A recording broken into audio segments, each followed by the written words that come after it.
Longevity isn't about chasing some magic pill or hoping you'll just age well by chance. It's built in the everyday choices you make, the routines you stick to, and the way you support your body and brain as the years move on. The truth is, muscles don't just keep you strong, they keep you alive. They protect your bones, stabilize your joints, and even act as a reservoir for glucose that keeps your metabolism balanced. At the same time, your brain thrives on the very same things: movement, nutrient-rich food, quality sleep, and meaningful engagement with life. What this really means is that the path to longevity is less about radical change and more about steady consistency. The vitamins, minerals, and foods we've talked about aren't simply supplements or side notes.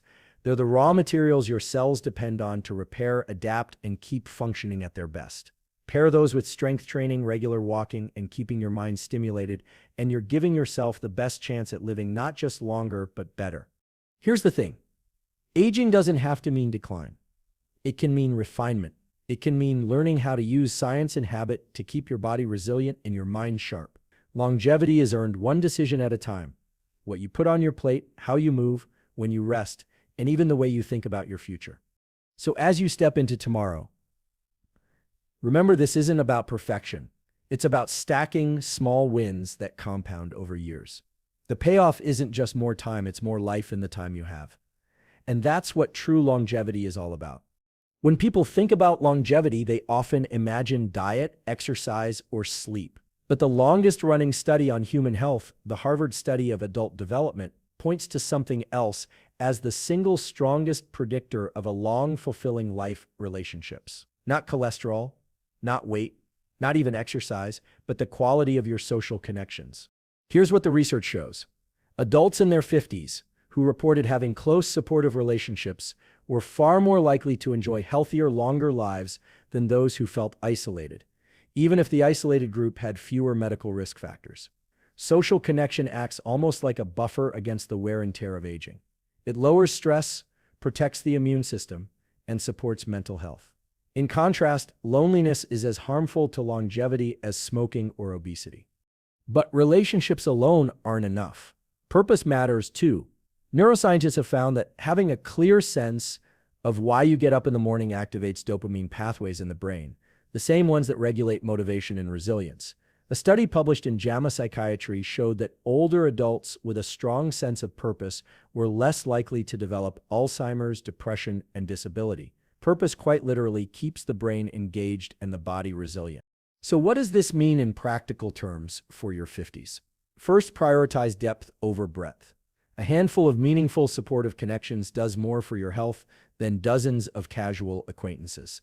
Make it a habit to schedule regular time with the people who matter most. Dinners, walks, shared projects. These moments aren't luxuries, they're protective medicine. Second, cultivate purpose. That doesn't necessarily mean a career shift or a grand mission. Purpose can be found in mentoring others, volunteering, creating, or simply being a reliable presence for your family. The common thread is that purpose points your energy outward, towards something bigger than yourself. Here's a reflection worth holding: what relationships and pursuits, if you invested in them today, would make your 80s and 90s feel rich with connection and meaning? The decisions you make now are the scaffolding for that future. And remember, relationships and purpose are synergistic. When you have people you care about and a direction that excites you, your nervous system thrives. Stress is easier to manage. Health habits are easier to sustain. And even when challenges arise, you're less likely to fall into despair because you're tethered to something beyond the moment. The science is clear in your 50s. Investing in strong relationships and a meaningful sense of purpose may be the most powerful longevity practice of all. Muscles and nutrition keep the body strong. Sleep and brain training keep the mind sharp. But connection and meaning give you the reason to keep going and to keep going well. Stress is one of those invisible forces that often gets brushed aside. I'm just busy. It's part of life. I'll slow down eventually. But here's what the research shows. Chronic stress is not just uncomfortable. It's biologically aging. Elevated cortisol over long periods accelerates inflammation, weakens immunity, disrupts sleep, and even shortens the protective caps on your DNA called telomeres. That means unmanaged stress doesn't just make you feel older. It literally makes your cells older. By the time you reach your 50s, the stakes are higher. Your nervous system has been carrying decades of work, family, financial, and personal stress. And while acute stress, like giving a presentation or exercising, can actually strengthen resilience, it's the daily, unrelenting stress that grinds away at your longevity. The encouraging news is that the nervous system is highly trainable. Just as you can strengthen muscles or improve memory, you can build stress resilience with deliberate tools. One of the simplest is breath work. Research from Stanford and other labs has shown that slow, deliberate breathing, especially practices like the physiological sigh, 2 quick inhales through the nose, followed by a long exhale, can rapidly lower cortisol and shift your body into a calmer state. Try using it when you feel your stress rising. In less than 2 minutes, you can reset your physiology. Another powerful tool is mindfulness. A study published in Psychiatry Research, Neuroimaging, found that just 8 weeks of consistent mindfulness meditation increased gray matter density in brain regions tied to emotion regulation and self-control. Think of mindfulness as strength training for your prefrontal cortex, the part of your brain that helps you respond thoughtfully instead of reacting impulsively. But managing stress isn't just about quiet practices.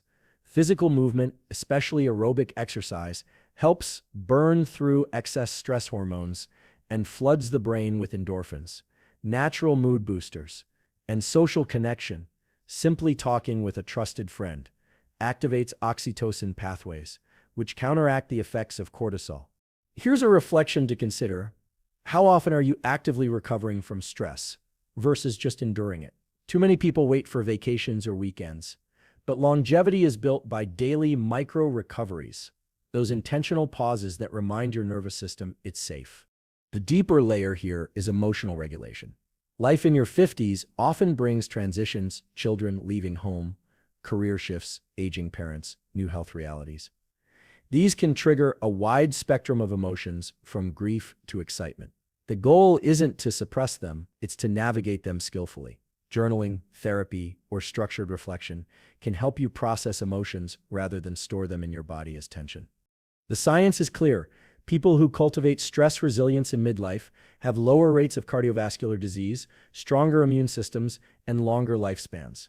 More importantly, they enjoy a greater sense of calm, clarity, and presence. And that's the real gift of longevity, not just living longer, but living with a steadier mind and a lighter heart.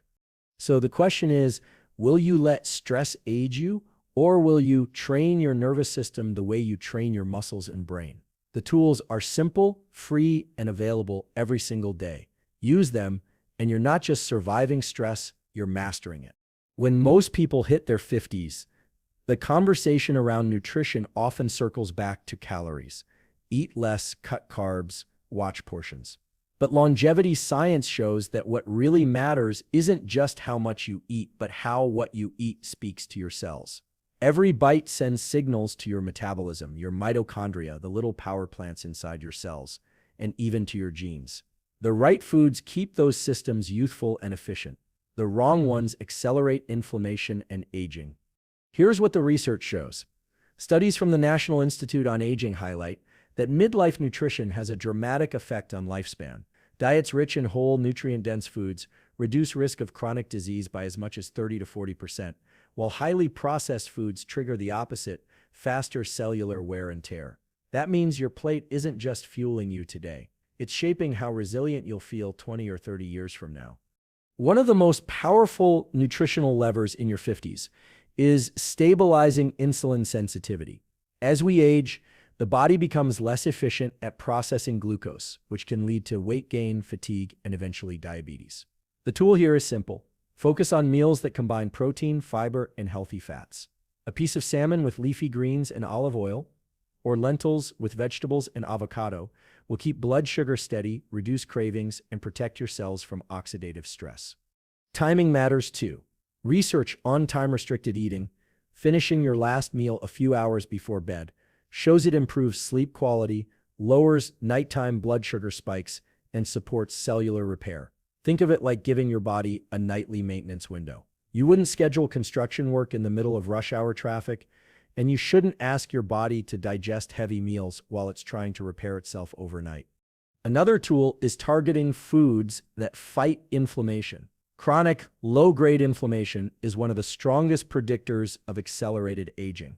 Anti-inflammatory foods, berries, fatty fish, leafy greens, nuts act like dampers on the fire. Meanwhile, processed sugar, refined oils, and ultra-processed snacks act like gasoline. And let's not forget about mitochondria. They're the engines of your cells, and by your 50s, they start to sputter if not cared for. Nutrients like magnesium, omega-3s, and polyphenols found in foods like blueberries, green tea, and dark chocolate directly support mitochondrial energy production. When your mitochondria run efficiently, you feel it steadier energy, clearer thinking, better recovery. Here's a practical way to think about this. Every time you sit down to eat, ask, is this meal signaling my body to repair and thrive, or to inflame and decline? That question alone can transform food choices from restrictive to empowering. And if insights like this are giving you a new perspective on how food literally programs your body for longevity, I'd love for you to subscribe to this channel. That way you'll stay connected to more science-backed tools that keep your brain and body thriving well into the decades ahead. The bottom line is this: in your 50s, food is no longer just fuel. It's information. It tells your cells how to age. And with the right patterns, steady blood sugar, anti-inflammatory choices, and mindful timing, you can turn every meal into a strategy for longevity. If there's one area that often gets underestimated in midlife, it's sleep. Many people in their 50s accept restless nights, early awakenings, or constant fatigue as just part of getting older. But here's the truth. Sleep is one of the most powerful longevity tools we have. It's not just rest. It's a nightly reset button for your brain, your immune system, and your metabolism. And when sleep quality declines, every system of the body takes a hit. Research from the University of California, Berkeley, has shown that adults in their 50s often experience a natural drop in slow wave or deep sleep, the stage most critical for memory consolidation, cellular repair, and hormone regulation. The consequences are subtle at first. You might notice your focus isn't as sharp, your patience runs thin, or your workouts leave you more sore than they used to. But over time, poor sleep compounds. Studies from Harvard have linked chronic sleep disruption to higher risks of cardiovascular disease, diabetes, and even Alzheimer's. Here's what's happening in your brain when you don't get restorative sleep. During deep sleep, a system called the glymphatic system acts like a cleaning crew, flushing out metabolic waste and proteins that can build up between neurons. When you shortchange deep sleep, that waste clearance is incomplete. Over years, it increases the likelihood of cognitive decline. That means prioritizing sleep isn't optional, it's essential. So, what are some practical tools? One of the simplest is to anchor your circadian rhythm, your body's internal clock. Expose your eyes to natural sunlight within the first hour of waking and aim to dim artificial light in the evening. This trains your brain to release melatonin at the right times, improving both sleep onset and depth. Another tool is temperature regulation. A cool bedroom, ideally around 65 to 67 degrees Fahrenheit, supports the natural drop in core body temperature that signals the brain to stay in deep sleep. Paying attention to timing also matters. Caffeine consumed after early afternoon lingers in the bloodstream for hours, blunting your sleep quality even if you fall asleep without trouble. Alcohol, often mistaken as a sleep aid, disrupts REM sleep, leaving you groggy and unfocused the next day. Replacing the evening drink with herbal tea or water is a small but powerful shift. And don't underestimate pre-sleep routines. Something as simple as 10 minutes of stretching, journaling, or breathwork signals to your nervous system that it's safe to wind down. Think of it as a landing sequence for the brain. You wouldn't jump out of a moving plane without a parachute, and you shouldn't expect your mind to jump from full activity into deep sleep without a gradual descent. Here's a question to ask yourself. Are you treating sleep as negotiable, something you fit in when everything else is done? Or are you treating it as a non-negotiable foundation for energy, focus, and longevity? The science is clear. People who consistently protect 7 to 9 hours of quality sleep in midlife not only live longer, but live with sharper minds and stronger bodies. The good news is that sleep, unlike many other aspects of aging, is highly responsive to behavior. By respecting your circadian rhythm, managing light and temperature, and cutting back on stimulants, you can reclaim the deep, restorative rest your body is craving. So tonight, when you think about turning off the lights, remember, you're not just going to sleep, you're investing in decades of future clarity, energy, and health. When most people think about longevity, they think of their heart, their weight, or maybe their blood pressure. But what often gets overlooked is the brain. And here's the surprising truth. The brain, just like your muscles, responds to training. It can be strengthened, reshaped, and made more resilient even in your 50s and beyond. Neuroscientists call this neuroplasticity, the brain's ability to form new connections and reorganize itself. And while it's true that neuroplasticity is strongest in childhood, research shows it never fully disappears. In fact, the right habits can keep your brain youthful, adaptable, and protected against decline. One of the most compelling findings comes from studies on what's called cognitive reserve. This refers to the brain's backup networks, alternate pathways that take over when primary ones are damaged by age or disease. People with greater cognitive reserve are less likely to show symptoms of dementia, even when their brains show physical signs of it. How do you build this reserve? By consistently challenging your brain with new, effortful activities. Here's what the research shows. A study published in Neurology tracked older adults who learned new, complex skills, like photography or quilting, and compared them to peers who did more passive activities, like crossword puzzles. The skill learners showed sharper memory and stronger neural connectivity after just a few months. The difference wasn't in simply keeping busy, it was in pushing the brain to stretch into unfamiliar territory. So in your 50s, what does this look like? It could be learning a new language, taking up a musical instrument, or even developing a new physical skill like dance or martial arts, activities that challenge both body and mind. Even something like learning to code or mastering a new cooking style can create the kind of deep mental stimulation that builds resilience. A simple tool to apply is this. If the activity feels mentally uncomfortable at first, you're on the right track. That discomfort is the sign your brain is working harder, laying down new connections, and reinforcing old ones. Just as your muscles grow when you lift a slightly heavier weight, your brain grows when you take on a slightly harder challenge. And don't underestimate the power of social learning. Engaging in group classes or collaborative projects adds another layer of brain training, because conversation, perspective taking, and problem solving with others light up multiple brain regions at once. Here's what's happening in your brain when this occurs. As you practice a new skill, neurons fire together in new patterns. Over time, those connections become more efficient, like well-worn trails in a forest. This not only sharpens that particular skill, but it also makes your brain more flexible overall, better at problem solving, memory recall, and even emotional regulation. Now, before we continue, let me pause for a quick note. If this insight is resonating with you, if you're seeing how building brain strength is just as critical as maintaining muscle strength, I invite you to subscribe to this channel. This way, you'll keep getting science-backed tools like this that help you optimize both body and mind. The bottom line is simple. If you want to future-proof your longevity, treat your brain like the muscle it is. Feed it novelty. Challenge it with effort. Protect it by making learning a lifestyle, not a one-time event. Just as the strongest bodies are built through consistent training, the sharpest minds are maintained through consistent curiosity. If there's one thing to place at the top of your longevity checklist in your 50s, it's maintaining muscle. Not because of vanity or looking toned, but because muscle is deeply tied to almost every marker of health and resilience. In fact, researchers sometimes call skeletal muscle the organ of longevity. It's not just tissue that moves your body. It's a metabolic powerhouse, a glucose regulator, a hormonal communicator, and even a protective buffer against falls and injury. Here's what the research shows. Starting in your 40s, the body loses muscle at a slow pace, about 1% per year. By your 50s, that loss can accelerate. And if nothing is done, it sets the stage for weakness, fatigue, poor balance, and a much higher risk of chronic disease. A study published in The Lancet found that lower muscle strength in midlife predicted not only earlier mortality, but also higher rates of disability decades later. But this decline is not inevitable. Muscle responds to stimulus at any age, A fascinating trial at Tufts University showed that even adults in their 70s and 80s who had never lifted weights before could gain significant muscle and strength after just 12 weeks of resistance training. The takeaway is clear.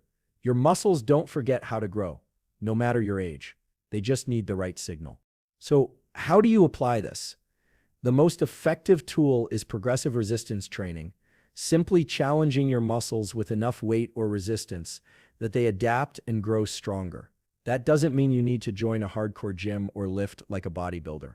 Bodyweight exercises like push-ups, squats, and planks, or resistance bands and light dumbbells are enough to send the signal. The key is consistency and gradual progression. If 10 squats feel easy, aim for 12 next time. Or add a backpack with a few books for extra weight. That steady increase keeps your muscles responding. Protein intake also plays a critical role. As you age, your body becomes less efficient at using dietary protein to build muscle, a phenomenon called anabolic resistance. To overcome this, research suggests aiming for around 25 to 30 grams of high-quality protein per meal, roughly the amount in a palm-sized serving of chicken, salmon, or lentils. Spreading protein throughout the day rather than loading it all at dinner gives your muscles repeated opportunities to repair and grow. Here's a practical tool. Pair your resistance training with protein. If you do a workout in the morning, follow it with a breakfast that includes eggs or Greek yogurt. This combination primes your body to use that protein for muscle synthesis, rather than storing it as energy. Now, let's step back and think about the bigger picture. Strong muscles do more than help you carry groceries or climb stairs. They act like a metabolic shield. They improve insulin sensitivity, which lowers your risk of type 2 diabetes. They protect bone density, since muscle contractions stimulate bones to stay strong, and they even support brain health by releasing signaling molecules called myokines, which influence mood and cognition.